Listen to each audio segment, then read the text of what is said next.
பேசலாம்ல. அன்பாண்ட விஜய் ரசிகர் மன்ற அவர்கள் ரசிகர்களுக்கு சத்தமாக பேசுங்க. சவுண்டாக பேசுனா.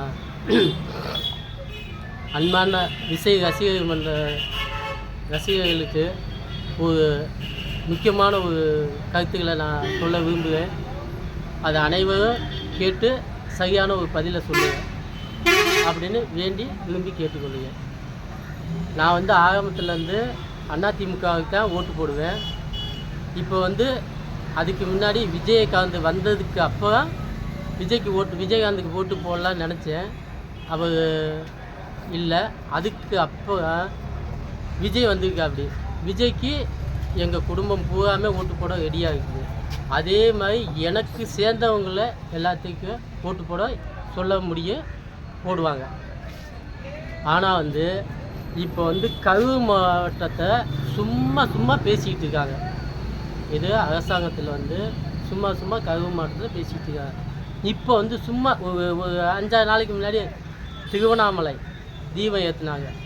பல கோடி மக்கள் அங்கே கூடியிருக்காங்க. அங்கே ஏதாவது ஒரு அவசரம் ஆயிடுச்சுன்னா அதுக்கு யார் பொறுப்பாக? அதை யாரை போய் கேட்கணும் அப்படிங்கிற ஒரு கேள்வியை நான் கேட்குறேன். பொதுமக்களாக இருந்தாலும் சரி, இல்லை ஹைகோர்ட்டு வைக்கலாம் இருந்தாலும் சரி, இல்லை எங்கேயா இருந்தாலும் சரி. அதனால் ஒருத்தர் நல்லது செய்ய வரணும்னு நினச்சாங்கன்னா அவங்கள தாழ்மையோடு விட்டு கொடுக்க தன்மானம் வேணும். இல்லையா அவங்களுக்கு ஏதாவது ஒரு ஆதல் செய்யணும். எல்லா பக்கமும் பொதுக்கூட்டம் பூரா போடுறாங்க, எல்லாமே பண்ணுறாங்க. அது எப்படி கரூர் மாவட்டத்தில் மட்டும் அப்படி ஒரு சம்பவம் நடந்துச்சுன்னு எனக்கும் தெரியல, வந்தவங்களுக்கும் தெரியலைன்னு சொன்னால் அது என்ன அர்த்தம் சொல்லுங்கள். இதனால் நீதிமன்றத்துக்கு அவங்களுக்கு படித்தவங்க, ஒரு பொறுமையான உள்ளவங்க, அவங்களுக்கு தாழ்மையோட ஒரு நல்ல பதில் சொல்லி ஒரு பொதுமக்களுக்கு நல்லது செய்யணும் வரவங்களை வழிவிடுங்க வேண்டி விரும்பி கேட்டுக்கொள்கிறேன். இப்படி தோகமலை டீக்கடை வச்சுக்க சக்திவேல். இதுக்கு முன்னாடி விஜய்க்கு கடிதம் எழுதிக்க, அதுக்கு என்ன எனக்கு பதில் வரல. அதில் நிறையா கருத்து எழுதிக்க. அதையும் என்னன்னு நீங்கள் தெரிஞ்சுக்கோங்க, தப்பு இல்லை.